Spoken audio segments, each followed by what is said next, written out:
সহজ লেসনে তোমাদের সকলকে স্বাগত। আজকে আমরা ক্লাস 5 এর সেকেন্ড সামেটিভ ইভ্যালুয়েশন 2024 সালের ইংলিশ সাবজেক্টের সিলেবাস এবং একটি নমুনা প্রশ্নপত্রের সম্পূর্ণ উত্তর সহ আলোচনা করব। তো চলো এই ভিডিওতে আমরা ক্লাস 5 এর সেকেন্ড ইউনিট টেস্ট 2024 ইংলিশ সাবজেক্টের সিলেবাস এবং এই মডেল কোশ্চেন পেপারটির সম্পূর্ণ উত্তর এই ভিডিও থেকে দেখে নিই। সেকেন্ড ইউনিট টেস্টে তোমাদের 20 নম্বরের পরীক্ষা নেওয়া হয়ে থাকে এবং সেখানে 40 মিনিট কিন্তু সময় দেওয়া থাকবে। ঠিক আছে, দেখো কোন কোন লেসন তোমাদের পড়তে হবে। লেসন 3 থেকে লেসন 8 পর্যন্ত তোমাদের সেকেন্ড ইউনিট টেস্টের মধ্যে দেওয়া হয়ে থাকে। তবে কিছু কিছু স্কুলে কিন্তু এই সিলেবাসের পরিবর্তন হতে পারে, সেটা তোমরা অবশ্যই স্কুল থেকে কিন্তু জেনে নেবে। এছাড়া থাকবে গ্রামার অ্যান্ড ভোকাবুলারি, রাইটিংয়ের মধ্যে হচ্ছে তোমাদের letter writing, paragraph writing, story writing, এগুলো কিন্তু দেওয়া থাকতে পারে। ঠিক আছে, তো লেটার রাইটিং এবং যে গ্রামার তোমাদের যেগুলো লেসনগুলো রয়েছে, এই লেসনের মধ্যে যে সমস্ত রাইটিং এবং গ্রামার রয়েছে সেগুলো তোমরা কিন্তু ভালোভাবে পড়বে, কারণ এই তোমাদের বই থেকেই কিন্তু গ্রামার রাইটিং এগুলো তুলে দেওয়া হয়। ঠিক আছে, তো চলো এখন আমরা একটি নমুনা প্রশ্নপত্র দেখে নিই এবং উত্তর সহ দেখবো। ঠিক আছে, তার আগে অবশ্যই তোমরা চ্যানেলটিকে সাবস্ক্রাইব করে রাখবে এবং ভিডিওটিতে একটি লাইক করবে, ভিডিওটি বন্ধু বান্ধবের সঙ্গে শেয়ার করবে এবং এই সমস্ত প্রশ্ন এবং উত্তরের পিডিএফ ফাইলগুলো আমাদের সহজ লেসন অ্যাপের মধ্যে দেওয়া থাকবে, চাইলে তোমরা সেখান থেকে এর পিডিএফগুলো নিতে পারো। তার জন্য অবশ্যই সহজ লেসন অ্যাপটিকে ফোনে ইনস্টল করবে। ঠিক আছে, দেখো এখানে প্রথমে কি দেওয়া আছে, সেকশন এ রিডিং কম্প্রিহেনশন সিন। 1 নম্বর থেকে বলা হচ্ছে read the following passage carefully and answer the questions given below. অর্থাৎ নিচে একটি প্যাসেজ দেওয়া হয়েছে, সেই প্যাসেজটিকে তোমাদের পড়তে হবে এবং তার নিচের যে প্রশ্ন সেগুলোকে উত্তর লিখতে হবে। ওকে, এই লেসনটি তোমাদের প্যাসেজটি হচ্ছে লেসন 6 দ্য ক্লেভার মাঙ্কি, সেখান থেকে কিন্তু তুলে দেওয়া হয়েছে। তো কি বলা হচ্ছে দেখো, the monkey had observed earlier that whenever the crocodile opened his mouth his eyes would shut completely, but the crocodile did not know this. He was happy at the monkey's suggestion. He raised himself on the rock with his mouth wide open and his eyes closed. The clever monkey leaped on the crocodile's head and then quickly jumped back to the river bank. From the safety of his home upon a riverside tree, the monkey laughed at the crocodile and said, "You foolish crocodile, you can never catch me. No doubt you are bigger than me, but you are a bigger fool too."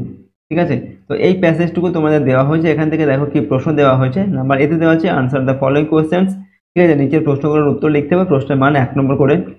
Number 1-এ দেওয়া আছে who was foolish and who was clever, অর্থাৎ কে বোকা ছিল আর কে চালাক ছিল সেটা লিখতে হবে। তো কে বোকা ছিল, the crocodile was foolish and the monkey was clever, অর্থাৎ কুমিরটা ছিল বোকা এবং বানরটা ছিল চালাক। 2 নম্বরে how did the monkey jump back to the river bank, কিভাবে বানরটি তার সেই নদীর তীরে লাফ দিয়ে চলে গিয়েছিল। তো আনসার কি লিখবেন, the clever monkey lift on the crocodiles head, চালাক বানরটি প্রথমে কি করেছিল, সেই ক্রোকোডাইলের মাথার উপরে লাফ দিয়েছিল। ঠিক আছে, অ্যান্ড দেন এবং তারপর quickly jumped back to the river bank, তারপর খুব তাড়াতাড়ি সে নদীর তীরে লাফ দিয়ে চলে গিয়েছিল। এরপর দেখো নাম্বার বিতে find out the meanings of the following words okay from the given passage, অর্থাৎ এই প্যাসেজ থেকে আমাদের এগুলোর অর্থ খুঁজে বের করে নিয়ে লিখতে হবে। প্রশ্নের মান হচ্ছে 1 নম্বর করে। নাম্বার 1-এ দেওয়া হচ্ছে an idea or a plan, ঠিক আছে, একটা ধারণা বা একটা পরিকল্পনা, সেটাকে কি বলা হচ্ছে, সেটা হচ্ছে সাজেশন বা প্রস্তাব। ঠিক আছে, নোটিসড মানে হচ্ছে লক্ষ্য করা, তো কী হবে, অবজার্ভড হবে। ঠিক আছে, যেটা আমাদের এই প্যাসেজের মধ্যে ছিল। পরের প্রশ্ন নাম্বার সিতে write T for true and F for false statements in the given boxes, ঠিক হলে টি লিখতে হবে, ভুল হলে লিখতে হবে এফ। নাম্বার প্রশ্নের মান 1 করে দেওয়া আছে। নাম্বার 1-এ দেওয়া আছে the monkey jumped straight into the crocodiles open mouth, অর্থাৎ বানরটি ক্রোকোডাইল অর্থাৎ কুমিরের খোলা যে মুখ সেখানে গিয়ে লাফ দিয়েছিল। এটা ভুল তথ্য, তার মাথায় লাফ দিয়ে নদীর তীরে সে চলে গিয়েছিল, সেটা লিখতে হবে F. Number 2, the monkey was more clever than the crocodile, অর্থাৎ বানর ক্রোকোডাইল থেকে বেশি চালাক। ঠিক আছে, কুমির থেকে বেশি চালাক, এটা ঠিক তথ্য, বানরটা বেশি চালাক ছিল, তো এটা লিখতে হবে টি। পরের প্রশ্ন দেখো নাম্বার ডিতে complete the following sentences with information from the text. Okay, প্রশ্নের মান হচ্ছে 1 নম্বর করে, অর্থাৎ এখানে যে এগুলো শূন্যস্থান দেওয়া আছে শূন্যস্থানগুলোকে পূরণ করতে হবে টেক্সট থেকে তথ্য নিয়ে, অর্থাৎ যে প্যাসেজটি দেওয়া আছে সেখান থেকে তথ্য নিয়ে এগুলোকে পূরণ করতে হবে। নাম্বার 1-এ দেওয়া আছে the crocodile was bigger in size and was also কী হবে, অলসো আ বিগার ফুল, অর্থাৎ ক্রোকোডাইলটা একটা বড় সাইজে কিন্তু বড় ছিল এবং সে একটা বড় বোকাও ছিল। এরপর দেওয়া আছে নাম্বার 2-এ দ্য ক্রোকোডাইল ওয়াজ হ্যাপি, তো কী হবে, অ্যাট দ্য মাঙ্কিজ সাজেশন, অর্থাৎ কুমিরটি বানরের প্রস্তাবে খুশি হয়েছিল। ঠিক আছে, এরপরের প্রশ্ন number section B grammar and vocabulary 2 number দাগে দেওয়া আছে fill in the blanks with the appropriate prepositions given in the boxes. ঠিক আছে, এই যে বক্সের মধ্যে যে প্রিপোজিশনগুলো দেওয়া আছে এগুলোকে সঠিক শূন্যস্থানে বসাতে হবে। প্রশ্নের মান 1 নম্বর করে। নাম্বার 1 দেওয়া আছে পুট, এখানে কি হবে পুট অফ দ্য লাইট, অর্থাৎ লাইটটা বন্ধ করো, এখানে ও ডাবল এফ অফ হবে। ঠিক আছে, নাম্বার 2 দ্য টেল, এখানে কি হবে the tail of a monkey is long, অর্থাৎ বানরের লেজ হচ্ছে লম্বা। ঠিক আছে, এখানে ও এফ অফ হবে। এরপর নাম্বার 3 দেওয়া আছে give the past forms of the following words, এগুলোর পাস্ট ফর্ম লিখতে হবে। প্রশ্নের মান 1 নম্বর করে। ক্যাচ এর পাস্ট ফর্ম কি হবে কট, ওয়ান্ট এর পাস্ট ফর্ম হচ্ছে ওয়ান্টেড। ঠিক আছে, নাম্বার 4 দেওয়া আছে arrange the jumbled words with the help of given hints. ঠিক আছে, এখানে এই যে ওয়ার্ডগুলো দেওয়া লেটারগুলো দেওয়া আছে এগুলো এলোমেলো করে দেওয়া আছে, সাজিয়ে এগুলোকে শব্দ তৈরি করতে হবে এবং এখানে এর হিন্ট দেওয়া আছে। তো এই শব্দটা কী ধরনের শব্দ হবে সেটা এখানে দেওয়া আছে। যেমন নাম্বার 1 দেওয়া আছে, এখানে দেওয়া আছে হিন্ট, এখানে কী দেওয়া আছে আ ভ্যালুয়েবল স্টোন, একটা মূল্যবান পাথর, তো এটা কী হবে জুয়েল। ঠিক আছে, জুয়েল মানে হচ্ছে মূল্যবান পাথর।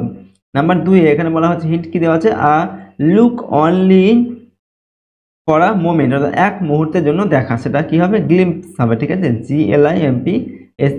ওকে, নেক্সট প্রশ্ন দেখো number 5 feel in the blanks with present continuous tense of the given verbs in bracket. এই যে ব্র্যাকেটের মধ্যে ভার্বগুলো দেওয়া আছে এগুলো প্রেজেন্ট কন্টিনিউয়াস টেন্সে লিখতে হবে। ঠিক আছে, প্রশ্নের মান 1 করে দেওয়া আছে। তো কী হবে দ্য ফোন ইজ রিঙ্গিং হবে। ঠিক আছে, সাবজেক্টের পরে এম ইজ আর হয়, তারপরে ভার্বের সঙ্গে আইএনজি যোগ করে লিখতে হয়। ঠিক আছে, দ্য ফোন ইজ রিঙ্গিং। এবার কী হবে রাজু ইজ সিটিং। ঠিক আছে, Raju is sitting next to Sunil, অর্থাৎ রাজু সুনীলের পাশে বসে আছে। ঠিক আছে, এরপর দেওয়া আছে সেকশন সি নাম্বার 6 দেওয়া আছে write 4 sentences about a place that you have visited, অর্থাৎ তুমি একটি জায়গাতে ভ্রমণ করেছিলে সেটা সম্পর্কে 4টি বাক্য লিখতে বলা হচ্ছে। ঠিক আছে, প্রশ্নের মান দেওয়া আছে 4 নম্বর। তো আমরা লিখছি এখানে আই ভিজিটেড হাজারদুয়ারি, আমি হাজারদুয়ারি ভিজিট করেছিলাম। I went there with my parents, আমি আমার বাবা মার সঙ্গে সেখানে গিয়েছিলাম। We took auto train and toto to reach our destination, আমাদের গন্তব্যস্থলে পৌঁছানোর জন্য আমরা অটো ট্রেন টোটো এগুলোর সাহায্যে গিয়েছিলাম। ঠিক আছে, we saw there lot of historical things, আমরা সেখানে অনেক ঐতিহাসিক জিনিস সেখানে দেখেছিলাম। তো এরকম করে আমরা 4টি বাক্য লিখলাম। এরপর দেখো এর সঙ্গে অথবা দিয়ে বলা হচ্ছে right 5 sentences on your school, অথবা তোমার স্কুলের সম্পর্কে পাঁচটি বাক্য লেখো। ঠিক আছে, দেখো আমরা কি লিখছি এখানে মাই স্কুল দিয়ে লিখছি the name of my school is, এখানে নিজের স্কুলের নামটা লিখবে। আমরা এখানে একটা স্কুলের নাম লিখেছি সরস্বতী বিদ্যা মন্দির। ঠিক আছে, it is situated in the middle of our village, এটা আমাদের গ্রামের মাঝখানে অবস্থিত। দেয়ার আর 20 teachers and around 1500 students in our school. ঠিক আছে, আমাদের স্কুলে 20 জন শিক্ষক শিক্ষিকা আছেন এবং প্রায় 1500 জন ছাত্রছাত্রী আছেন। All the teachers in our school teach very well, আমাদের স্কুলের সমস্ত শিক্ষক শিক্ষিকাগণ আমাদের খুব ভালোভাবে পড়ান আর কি। ঠিক আছে, I love my school very much, আমি আমার স্কুলকে খুব ভালোবাসি। এরকমভাবে কিন্তু আমরা এই সেন্টেন্সগুলোকে লিখলাম। তো দেখো আজকের এই ভিডিওতে আমরা ক্লাস 5-এর সেকেন্ড ইউনিট টেস্টের তোমাদের ইংলিশ সাবজেক্টের সিলেবাস এবং একটি মডেল কোশ্চেন পেপারের সম্পূর্ণ উত্তর সহ আলোচনা করলাম। প্রশ্নোত্তরগুলো অবশ্যই তোমরা কিন্তু ভালোভাবে প্র্যাকটিস করবে এবং তোমাদের পাঠ্য বই যে লেসনগুলো রয়েছে তোমাদের সেকেন্ড ইউনিট টেস্টে সেই লেসনগুলো কিন্তু ভালোভাবে তোমরা পড়বে। ঠিক আছে, আর যদি এই চ্যানেল নতুন হয়ে থাকে অবশ্যই চ্যানেলটিকে সাবস্ক্রাইব করে রাখবে এবং বেল আইকনে প্রেস করে অল অপশনটিকে সিলেক্ট করবে আর ভিডিওটিতে একটি লাইক করবে, ভিডিওটি বন্ধু বান্ধবের সঙ্গে শেয়ার করবে এবং এর পিডিএফ ফাইল আমাদের সহজ লেসন অ্যাপের মধ্যে দেওয়া থাকবে, চাইলে তোমরা সেখান থেকে এর পিডিএফগুলো নিতে পারো। তার জন্য সহজ লেসন অ্যাপটিকে ফোন ইনস্টল করবে। আজকের এই ভিডিওটিকে আমরা এখানে শেষ করছি। সম্পূর্ণ ভিডিওটি দেখার জন্য অসংখ্য ধন্যবাদ।